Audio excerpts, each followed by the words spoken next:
રાપરના વજેપર ગામમાં જીરા ચોરીનો કેસનો પર્દાફાશ, તસ્કરો ઝડપાયા।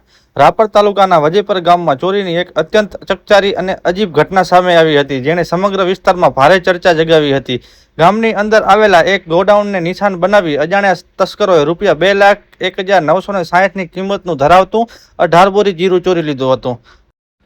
આ ચોરીની ઘટનામાં તસ્કરોની હિંમત એટલી વધી ગઈ હતી કે માલ ચોરી કર્યા બાદ તેઓએ ગોડાઉનના દરવાજે પોતાનું નવું તાળું મારી દીધું હતું, જેથી કોઈને તરત શંકા ન જાય। પરંતુ જ્યારે ગોડાઉનના માલિકને ઘટનાની જાણ થઈ ત્યારે તુરંત રાપર પોલીસ સ્ટેશનમાં ફરિયાદ દાખલ કરવામાં આવી હતી। પોલીસની આ સફળ કામગીરીથી ખેડૂત અને વેપારી આલમમાં રાહતની લાગણી પ્રસાઈ રહી છે। આ ઘટનાના ફરી એકવાર સાબિત કરે છે કે ગમે તેટલા ચતુર રીતે ચોરી કરવામાં આવે પણ કાયદો હંમેશા ગુનેગારો સુધી પહોંચી જ જાય છે। એ ન્યૂઝ ગુજરાત।